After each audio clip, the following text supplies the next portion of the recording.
Olá pessoal, tudo bem com vocês? A aula de hoje é sobre a coluna vertebral. Eu sou a professora Natália Reineck e você está no canal Anatomia Etc. Aqui no canal a gente tem um monte de aulas de anatomia, fisiologia do corpo humano, histologia. Eu também falo um pouco de ciência, de curiosidades, dicas de estudos. Então, se você tiver interesse em algum desses assuntos, seja bem-vindo para sondar aí o canal e, se te agradar, clica no botão aí de se inscrever e no sininho de notificação se você quiser ser avisado todas as vezes que eu postar uma aula nova. Eu sempre deixo na descrição dos vídeos os links para as minhas redes sociais para você me acompanhar mais de pertinho e também para o site Anatomia Etc, onde você pode ter acesso a cursos exclusivos. Hoje, então, a gente vai falar um pouquinho sobre a anatomia da coluna vertebral. Vamos focar mais nos ossos mesmo, né, que fazem parte da coluna, principalmente nas características das vértebras, tá? Para isso, eu vou usar aqui um programa 3D para facilitar a visualização. Se você gosta desse tipo de aula usando o software 3D, comenta aqui embaixo para eu saber, tá bom? Vamos lá então, bora dar uma olhadinha nas características principais da nossa coluna vertebral. Bom, a nossa coluna vertebral, ela está localizada no esqueleto axial, que é aquele que fica no centro do corpo, no eixo do corpo, por isso ele é chamado de esqueleto axial. Então, ela faz parte do esqueleto axial. E a coluna é formada, gente, por uma série de ossinhos chamados vértebras, por isso ela é chamada coluna vertebral. Esses ossos ficam empilhados uns em cima dos outros. Lá no final da coluna, a gente tem o osso sacro, que é esse osso aqui, e o osso cóccix, que é esse último osso, que são vértebras fundidas, tá? E essas vértebras, elas ficam separadas, né, intercaladas por discos formados de cartilagem, de tecido cartilaginoso, tecido conjuntivo. Esses discos, como eles ficam entre as vértebras, eles são chamados discos intervertebrais. Por serem flexíveis, eles permitem a mobilidade da nossa coluna e também têm a função de absorver impactos. Graças a essa conformação da coluna, né, a esse desenho extremamente inteligente da nossa coluna vertebral, a gente consegue ter uma série de movimentos no nosso tronco, né? Se a gente tivesse, por exemplo, um osso longo, um osso único que não fosse articulado na coluna, nós teríamos o tronco rígido, o que ia fazer com que a gente não conseguisse se movimentar. Então a gente tem exatamente essa liberdade de movimento no nosso tronco, exatamente por esse desenho da coluna vertebral. Como eu falei para vocês, nós temos várias vértebras e temos o osso sacro e o cóccix. O osso sacro é formado por 5 vértebras fundidas, enquanto o osso cóccix é formado por 4 vértebras fundidas. Se a gente for levar em consideração essas vértebras, né, separadamente, a coluna vertebral vai ser formada por 33 vértebras. Se a gente considerar aqui o sacro e o cóccix como sendo ossos únicos, a gente vai ter um total de 24 vértebras, mais o sacro, mais o cóccix, totalizando 26 ossos, compondo a nossa coluna vertebral. Essas vértebras são separadas em regiões. Deixa eu virar aqui de lado para ficar um pouco mais fácil da gente visualizar. A gente vai ter aqui as 7 primeiras vértebras, são consideradas vértebras cervicais. Por isso elas são chamadas aí de C1 a C7. Então nós temos 7 vértebras cervicais. Depois nós vamos ter 12 vértebras torácicas, tá? Então a gente vai ter de T1 até T12.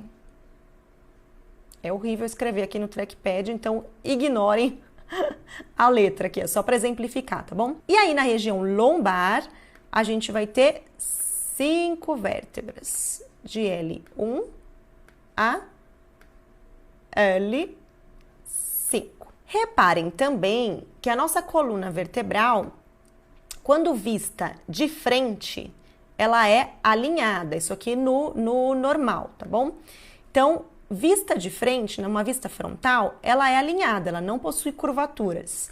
Mas quando a gente visualiza ela de lado, ela possui algumas curvaturas, curvaturas essas que são normais, que são fisiológicas e necessárias exatamente para que a gente consiga ter uma maior absorção de impacto, para que a incidência da força da gravidade não seja aí tão grande em cima dos discos intervertebrais. Então a gente vai ter uma curvatura cervical que nós chamamos de lordose cervical.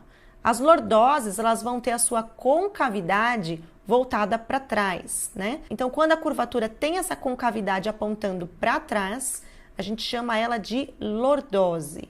Então, aqui nós temos a lordose cervical. Na região torácica, a gente vai ter uma cifose. Reparem que ela não é côncava para trás, né? Ela é convexa para trás.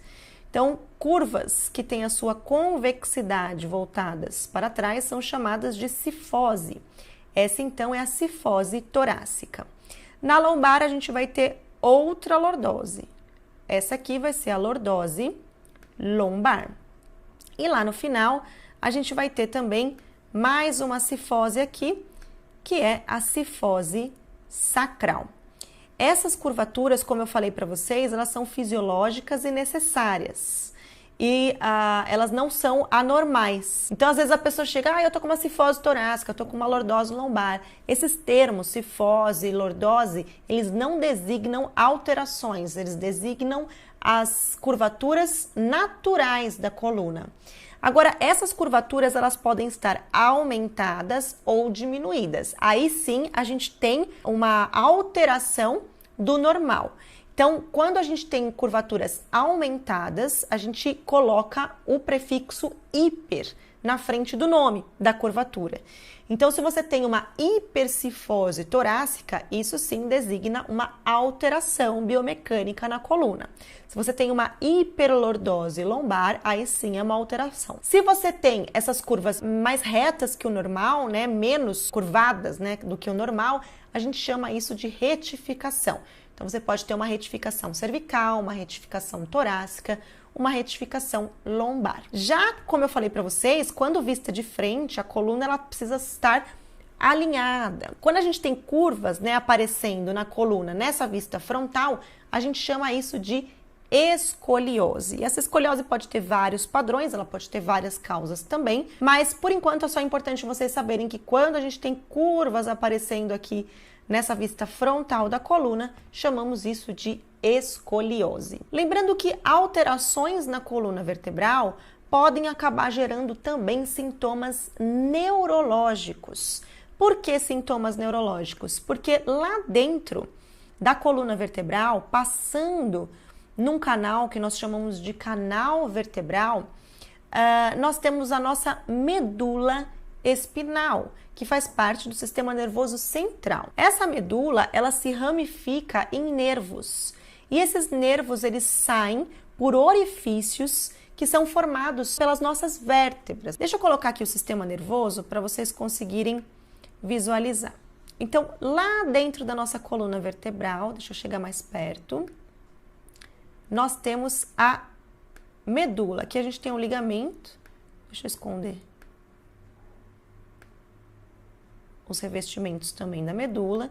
Então, lá dentro, ó, essa aqui é a medula espinal, passando dentro lá entre as nossas vértebras, né? As vértebras, eu vou falar disso numa outra aula para vocês, mas lá nas nossas vértebras, a gente vai ter um acidente ósseo, que é o forame vertebral, tá vendo? Ó, é um buraco, né? Literalmente um buraco no meio aí da vértebra. Como essas vértebras elas ficam empilhadas, vários forames vertebrais, né, acabam formando um túnel, né, que a gente chama de canal vertebral. Esse canal, então, é por onde passa a nossa medula espinal.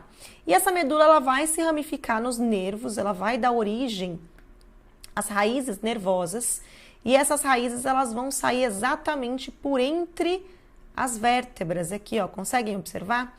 Então, se a gente tiver alguma alteração de alinhamento na coluna e principalmente alguma alteração nos discos intervertebrais, a gente pode ter a compressão dessas raízes nervosas, uma hérnia de disco, por exemplo, pode gerar a compressão de alguma dessas raízes nervosas, o que acaba resultando em sintomas neurológicos. O canal vertebral também é chamado e bem conhecido como canal medular, tá bom, gente? Então, canal vertebral, canal medular é a mesma coisa nesse caso. Vamos revisar então quais são as principais características que a gente viu nessa aula da coluna vertebral?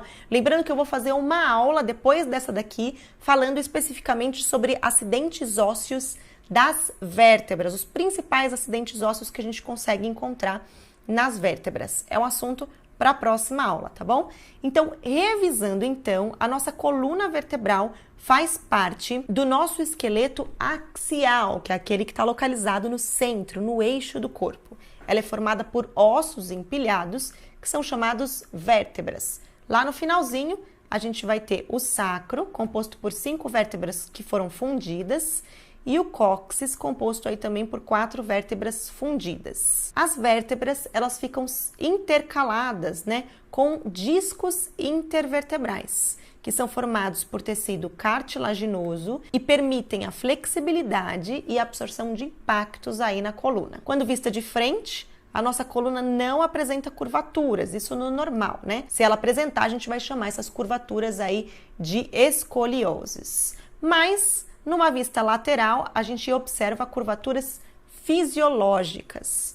Nós temos a lordose cervical, a cifose torácica, a lordose lombar e a cifose sacral. As nossas vértebras são separadas aí por regiões e recebem nomes respectivos às regiões onde elas se localizam. Nós temos 7 vértebras cervicais, 12 vértebras torácicas e 5 vértebras lombares. É isso aí, pessoal. Eu espero que vocês tenham gostado dessa aula e ela ajude aí a revisar os conteúdos que vocês têm visto na faculdade, os conteúdos que vocês estão estudando para o concurso ou para o vestibular. Se você gostou dessa aula, não esquece de dar o seu joinha, que ajuda bastante o canal, e manda também o seu comentário falando que você gostou ou se não gostou também e quais os próximos assuntos que você gostaria que eu abordasse aqui em forma de aula. Eu vou ficando por aqui, bons estudos e até o próximo vídeo.